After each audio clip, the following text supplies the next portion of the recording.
मैं हूँ यूपी राजधानी न्यूज़ से केशव गौतम। आज मैं मौजूद हूँ राजधानी लखनऊ के इस तकरोही गांव में। हमारे बीच में बहुजन समाज पार्टी के युवा कार्यकर्ता भाई प्रमोद कुमार गौतम जी मौजूद हैं। अभी हाल में आपने देखा होगा 2022 का चुनाव स्थगित हो चुका है और हमारी बहुजन समाज पार्टी भी इस मैदान में पूरी सीटों पर चुनाव लड़ रही थी। तो आइए हम इस कार्यकर्ता से मुलाकात कराते हैं, जानना चाहते हैं कि जितनी उम्मीद थी उस उम्मीद से कहीं ज़्यादा खराब प्रदर्शन इस बहुजन समाज पार्टी के परिणाम में हुआ है। हम जानना चाहेंगे कि आखिर इसके पीछे क्या कारण है। तो आइए हम मुलाकात करवाते हैं प्रमोद कुमार गौतम जी से। गौतम जी, आपका यूपी राजधानी न्यूज़ चैनल में स्वागत है। आप एक सक्रिय कार्यकर्ता के रूप में चुनाव के प्रचार प्रसार में बराबर भागीदारी निभाए और बहुत ही पुराने कार्यकर्ता में से जाने जाते हैं। हम आपसे जानना चाहते हैं कि अभी जो 2022 का चुनाव संपन्न हुआ है, इसमें एक प्रकार से सीधे तौर पे कहा जाए कि पार्टी की पूरे प्रदेश में करारी हार हुई है। इस करारी हार का आपके हिसाब से क्या कारण है और किस प्रकार से पार्टी की गतिविधियां सुचारू रूप से दोबारा चलें, जिससे फिर पूरी तरीके से सत्ता में आने का और सत्ता में काबिज होने का काम बहुजन समाज पार्टी कर सके। प्रमोद जी। सर्वप्रथम तथागत गौतम बुद्ध, शिक्षा की देवी सावित्रीबाई फूले, शिक्षा की ज्योति जलाने वाले महात्मा ज्योतिबा राव फूले, आरक्षण के जनक छत्रपति साहू जी महाराज, गूंगे को जुबान, भारत को संविधान, नारी को सम्मान देने वाले भारत रत्न बोधिसत्व बाबा साहब डॉक्टर BR अम्बेडकर, बाम सेव DS4 बहुजन नायक मानवर श्री कांसीराम साहब को श्रद्धा के सुमन अर्पित करते हुए अभी हाल ही में 2022 चुनाव जो हमारे बीच संपन्न हुआ और बहुजन समाज पार्टी हमारी एक सीट पे समिट गई और करारी हार बहुजन समाज पार्टी को मिली, जिसमें माननीय राष्ट्रीय अध्यक्ष बहन कुंवारी मायावती जी को काफ़ी दुख का सामना करना पड़ा और हमारे जो भी कार्यकर्ता छोटे या बड़े पदाधिकारी बहुजन समाज पार्टी में कार्यरत थे, उन्होंने अपनी ताकत पूरी झोंक दी और उन्होंने मेहनत किया। बहुजन समाज पार्टी किसी कारणवश सत्ता से बाहर हुई और हम ये कहना चाहेंगे कि जो भी छोटा बड़ा पदाधिकारी था, हमारा पूरी मेहनत से काम किया और मैं किसी के ऊपर लांछन नहीं लगा रहा हूं। और हमारा SC भाई, जो भी व्यक्ति हमको वोट किए, सपोर्ट किए, मैं उनका बहुत बड़ा आभार प्रकट करता हूं। सभी लोगों ने हमें समर्थन किया, लेकिन किस कारण से हमारी पार्टी सत्ता से बाहर हो गई, ये मुझे आज बहुत ही गंभीरता से विचार और विमर्श करने की आवश्यकता है। क्या कारण रहा जो बहुजन समाज पार्टी आज सत्ता से बाहर हुई?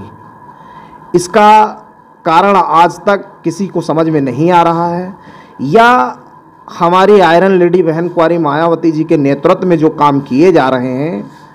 सबसे पहले सर्वप्रथम ये कहना चाहेंगे कि जो भी टिकट क्लियर किए जाएं, वो चुनाव से 20 से 25 दिन या 1 महीने पहले क्लियर कर दिए जाएं, जो कि प्रत्याशी हमारे जनता के बीच में जाके अपने लोगों की बात कह सके कि मैं प्रत्याशी बना के भेजा गया हूं। तो हमारी जनता ये जाने कि हम प्रत्याशी हमारा आ गया है और हम अपनी मेहनत से काम करेंगे। जो भी बहन जी ने काम किया वो सही किया अपने हिसाब से। जो लोग ये आरोप लगा रहे हैं कि बहन कुंवारी मायावती जी बीजेपी से मिल के काम कर रही हैं, ये अफवाह एकदम गलत है। ऐसा नहीं हो सकता। माननीय मुलायम सिंह यादव जी, श्री अखिलेश यादव जी, ये तो पूर्णतया भारतीय जनता पार्टी के लिए ही सपोर्ट करते आए हैं और कर रहे हैं। माननीय मुलायम सिंह यादव जी अपनी बहू अपर्णा यादव जी को आशीर्वाद दे करके भेजा है भारतीय जनता पार्टी में कि आप जाइए, हमारी सत्ता नहीं आएगी तो कम से कम एक सत्ता तो रहेगी। अपर्णा यादव माननीय मुख्यमंत्री योगी आदित्यनाथ जी की मौसी की लड़की हैं, ऐसा सत्य है। यदि हमारी बहन जी कहीं पे भी कोई भी समझौता, बहुजन समाज पार्टी आदरणीय बहन कुंवारी मायावती जी किसी भी प्रकार का समर्थन भारतीय जनता पार्टी से नहीं करती हैं। लेकिन ये आरोप गलत लगा करके माननीय मुलायम सिंह यादव जी या बड़े भाई अखिलेश यादव जी ने आरोप लगा करके बहन जी को इस स्थिति पे पहुंचाने का काम उन्होंने झूठ बोलकर किया।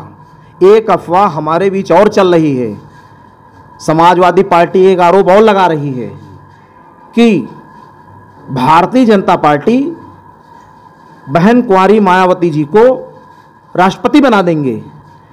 क्या ये सत्य है? कभी नहीं कोई चाहता है कि बहुजन समाज पार्टी का कोई भी लीडर या बहन कुंवारी मायावती जी राष्ट्रपति बन सकें।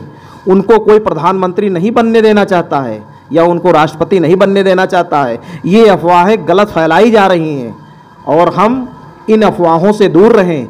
हमारे जितने भी वोटर हैं, चाहे वो बैकवर्ड हो, चाहे वो एससी हो, बहुजन हिताय बहुजन सुखाय का नारा हमारे मान्यवर साहब लेके चले थे। आज अगर बहुजन हिताय बहुजन सुखाय की जगह सर्वजन हिताय सर्वजन सुखाय कर दिया गया है, 85% का अगर भला है तो वो केवल बहुजन समाज पार्टी के अंदर है, भारतीय जनता पार्टी के अंदर नहीं है।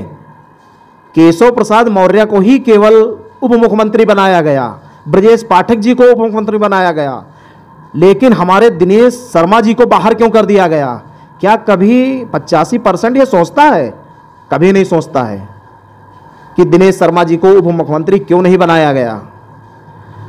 यदि और हम सबसे बड़ी बात ये कहना चाहेंगे कि बहुजन समाज पार्टी में इस समय 2024 का चुनाव आने वाला है, लोकसभा।